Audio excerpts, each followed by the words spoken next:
Good luck, Captain. We're counting on you! Roger that. Art 101 with Mr. Burgher.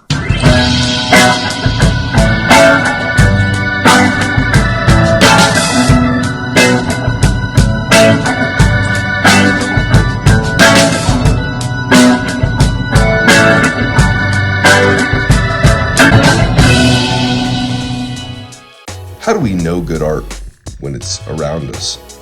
How do we create something that emulates good art? How do we recognize it? How do we create it? And how do we set the table to find success in making good art? Just a couple thoughts as we start the day. All right, so today I want to talk a little bit about what good art is. Kind of a basics to that. A lot of times we have a misconception on what good art is, what it should be, what an expectation is. So I want to quickly go through that a little bit today. So what is good art? We can look at something that's very realistic. We can look at something that's a little bit more abstract. And, you know, we can have our own subjective opinion of that. You know, what is good art? What isn't good art? There's really not a right answer. However, our brains do get bored looking at something that's very realistic. And so making something distorted or tweaked or adjusted can be a very beneficial way of creating something, not just trying to reproduce a photograph, but doing something with it, to tweak it, to adjust it, to modify it. And whether that's your own photograph or something you find, of course, I wouldn't encourage you to just go on to Pinterest and find a random photograph and make a copy of it. But at any rate, good art is not synonymous with what is realistic. It doesn't have to be realistic to be good.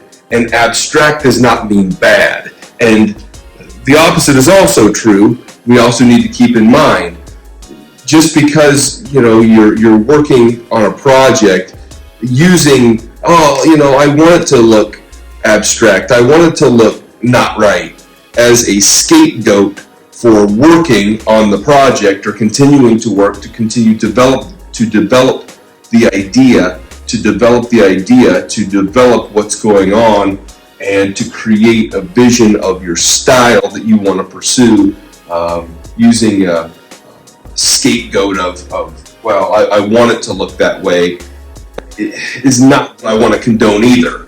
This class is intended to help you to develop your skills and abilities.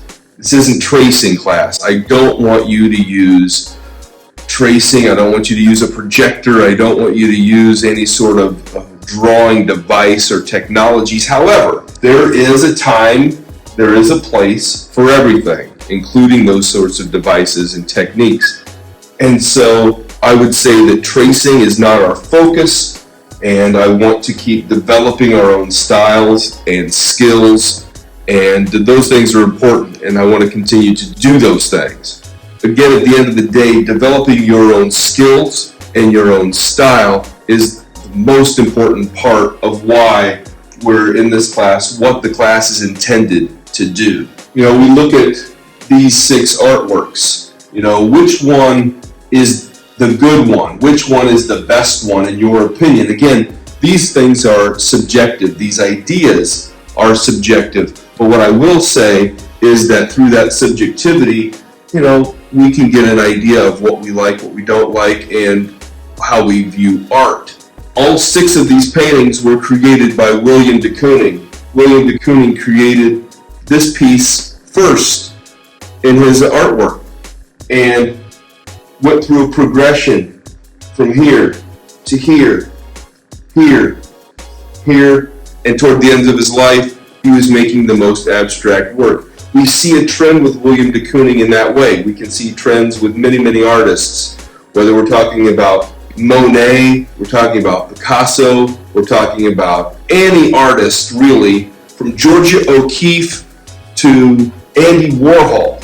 You can see a progression from really tight drawing that's really skilled, that's really dripping with the techniques and fundamentals.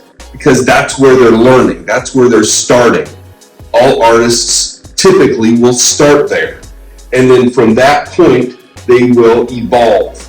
Art is an evolution. It's an evolution of our ideas. It's an evolution of who we are as people. And so because of that fact, of course, our artwork is going to be reflective of that as well. Great art does not have to be perfect. Great art can be imperfect. It can be a little rough. It can be a little abstracted. That's perfectly okay. But it needs to be intentional. Intentionally imperfect. Intentionally rough. Intentionally created a certain way, with a certain style, with a certain flavor to it. Not just, well, I got lazy and I wanted to cut it short, or the way that I was working was too difficult, so I just decided to cut off while I was ahead, or I got lazy and wanted to do something different. But intentionally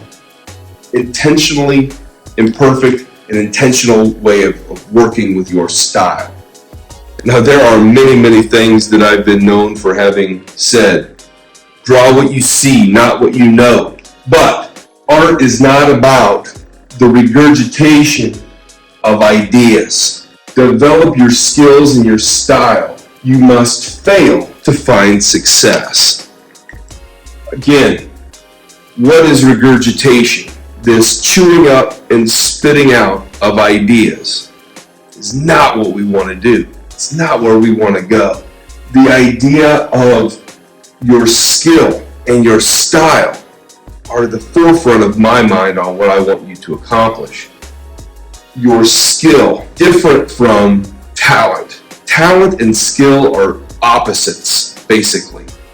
Your talent is what you are born with. You're born with abilities.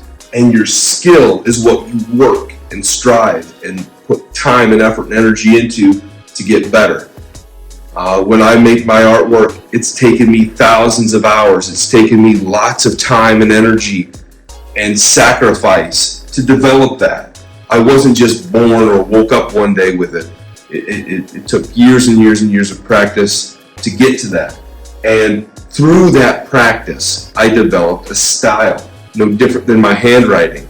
My signature is the way that it is. Your signature is the way that it is. Can you change it? You sure can. You can modify it. You can adjust it. But those evolutions of our signature is no different than our evolution of our artwork. And you must fail to find success. When you're a little baby learning to walk, you fell down.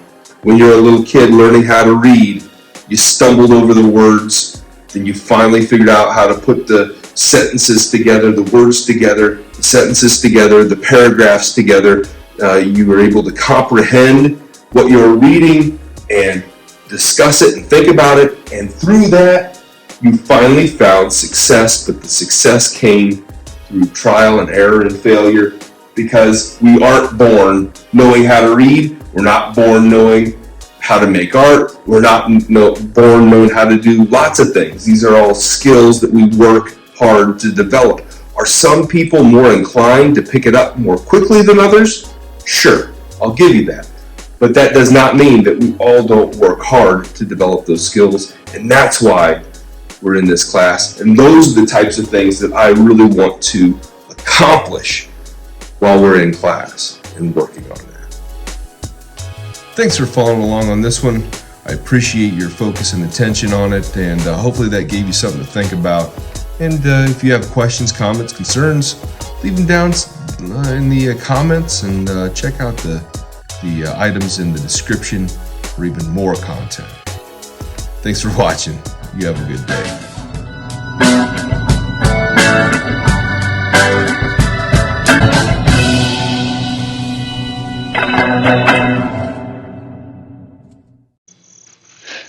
Goodbye, Ian.